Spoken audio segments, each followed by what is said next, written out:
Sobat Investor.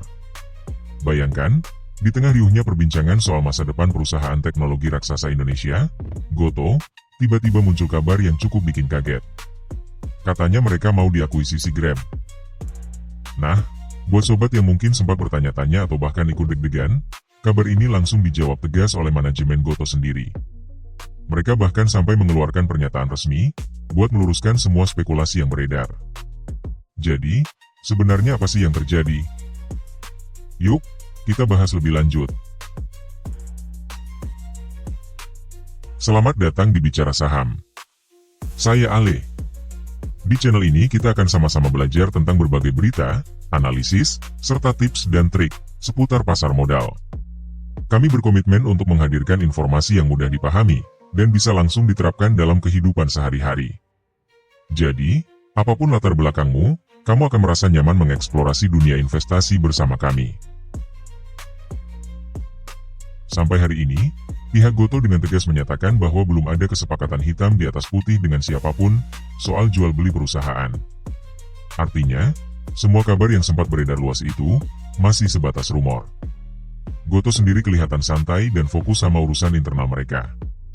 Alih-alih pusing mikirin isu yang belum jelas, manajemen Gotoh justru bilang kalau mereka lagi fokus buat mengembangkan bisnis dan mencapai target-target perusahaan. Jadi, isu merger ini nggak mengganggu konsentrasi mereka sama sekali.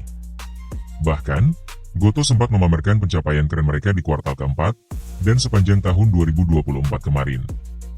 Bayangin aja, pendapatan sebelum bunga, pajak, depresiasi, dan amortisasi, alias EBITDA mereka, melonjak drastis, sampai 348% dibandingkan tahun sebelumnya. Pencapaian angka yang fantastis itu, menurut Gotoh, jadi bukti nyata kalau perusahaan mereka ini bukan cuma tumbuh, tapi juga makin untung. Mereka seolah mau menegaskan, bahwa mereka semakin solid dan menghasilkan keuntungan. Sebenarnya, isu merger antara Gotoh dan Grab ini muncul bukan tanpa alasan.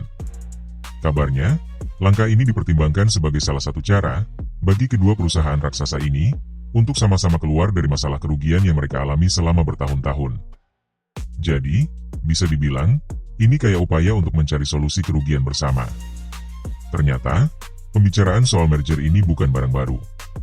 Sempat ada obrolan di tahun 2024, tapi kayaknya belum mendapatkan titik temu. Nah, kabarnya, diskusi ini dihidupkan lagi di bulan Desember kemarin. Ini yang mungkin bikin spekulasi soal merger kembali mencuat, dan jadi perbincangan hangat. Lalu, bagaimana kondisi fundamental dari Gojek Tokopedia saat ini? Ayo kita review. Jangan lupa like, subscribe, dan share video ini, agar sobat sekalian tidak ketinggalan update terbaru seputar dunia saham.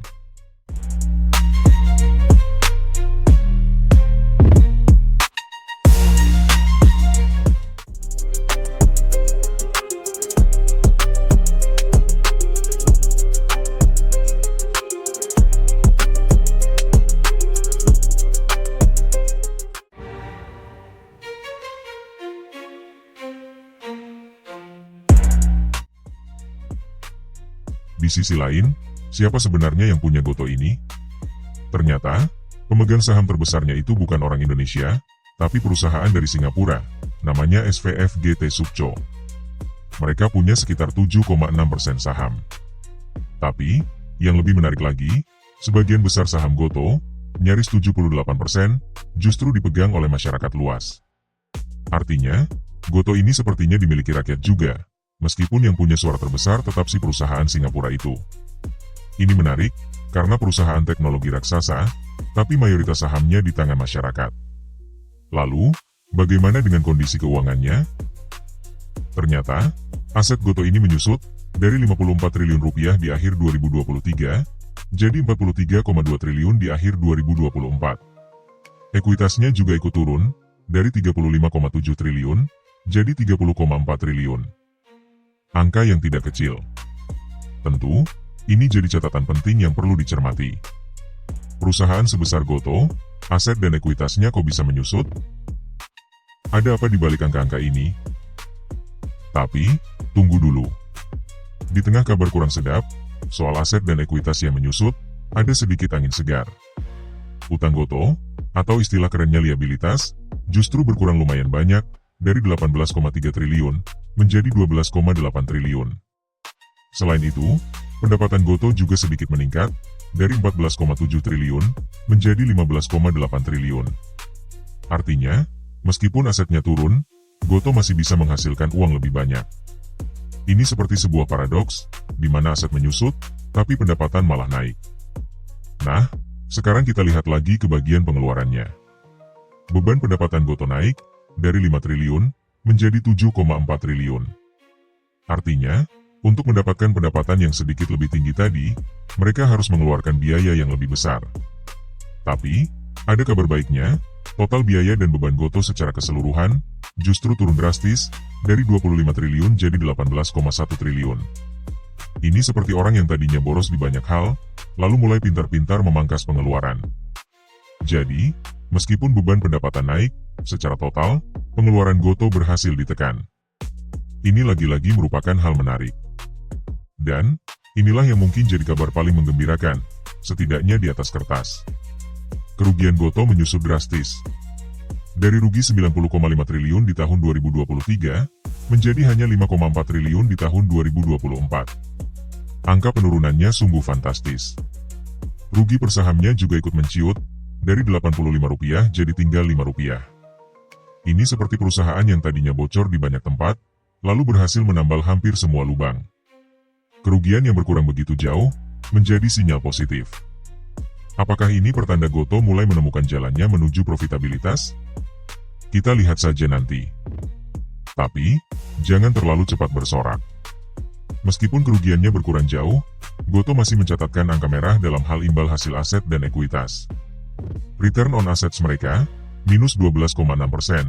Artinya, dari setiap aset yang dimiliki, Gotoh masih belum bisa menghasilkan keuntungan. Begitu juga dengan return on equity yang minus 17,9%, menunjukkan bahwa modal yang ditanamkan pemegang saham belum menghasilkan keuntungan. Ini seperti orang yang sudah berhasil mengurangi kerugian, tapi bisnisnya masih belum benar-benar menghasilkan untung. Jadi, perjalanan Gotoh ini masih panjang, dan penuh tantangan, tapi menyimpan harapan. Lebih dalam lagi kita lihat, margin keuntungan bersih Gotoh masih negatif, minus 34,3%. Artinya, dari setiap pendapatan yang mereka dapatkan, masih ada kerugian yang cukup besar. Namun, ada sedikit kabar baik soal utang. Rasio utang terhadap ekuitas Gotoh ada di angka 42,1%. Ini menunjukkan bahwa utang mereka masih dalam batas yang wajar, dibandingkan dengan modal yang mereka punya. Jadi, meskipun belum untung, Gotoh tidak terlalu terbebani oleh utang. Ini potret yang kompleks, antara harapan dan tantangan, antara penurunan kerugian dan margin yang masih negatif. Perjalanan Gotoh ini masih akan menarik untuk diikuti. Terakhir, kita lihat aliran uangnya. Di tahun 2024, Gotoh masih menggunakan cukup banyak uang untuk operasional, sekitar 622 miliar rupiah. Ini seperti perusahaan yang masih butuh biaya untuk menjalankan roda bisnisnya sehari-hari. Tapi, yang lebih besar lagi, mereka mengeluarkan banyak uang untuk investasi, mencapai 10,3 triliun rupiah. Ini bisa jadi pertanda, Gotoh sedang gencar membangun aset atau mengakuisisi perusahaan lain, demi pertumbuhan di masa depan. Jadi, meskipun masih nombok dalam operasional, Gotoh ini berani berinvestasi besar. Apakah langkah ini akan berbuah manis? Hanya waktu yang akan menjawab. Nah, dari mana Gotoh mendapatkan uang untuk membiayai semua itu? Ternyata, ada aliran dana masuk dari aktivitas pendanaan, sekitar 4,7 triliun rupiah. Ini bisa jadi dari pinjaman baru atau suntikan modal dari investor. Menariknya, meskipun ada dana yang masuk, total kas Gotoh tetap menyusut, 6,2 triliun rupiah, di tahun 2024. Artinya, pengeluaran Gotoh masih lebih besar dari pemasukan, meskipun ada tambahan dana dari luar. Ini potret yang kompleks, antara upaya mencari pendanaan, dan kenyataan bahwa uang kas tetap terkuras.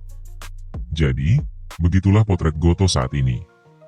Bantahan keras soal merger dengan Grab, fokus pada perbaikan kinerja yang terlihat dari penurunan angka kerugian yang signifikan, meskipun margin keuntungan masih negatif.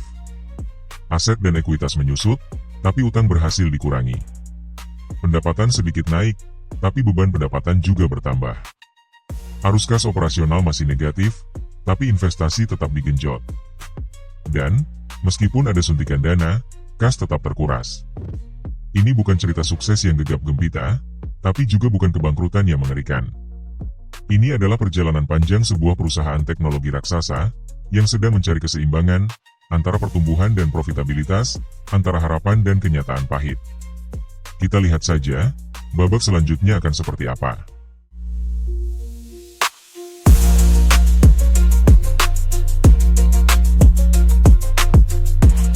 Terima kasih telah menonton hingga akhir. Gimana? Apakah sobat menemukan insight menarik dari video kali ini? Jangan lupa, dalam dunia investasi, konsisten belajar adalah kunci keberhasilan. Jika sobat punya pertanyaan atau ide untuk topik selanjutnya, jangan ragu untuk tinggalkan komentar. Selain itu, jangan lupa untuk like, share, dan subscribe channel ini, untuk terus mendapatkan konten edukasi seputar pasar modal, yang pastinya akan sangat berguna. Terima kasih banyak sudah menonton, nantikan video-video menarik berikutnya. Sampai jumpa.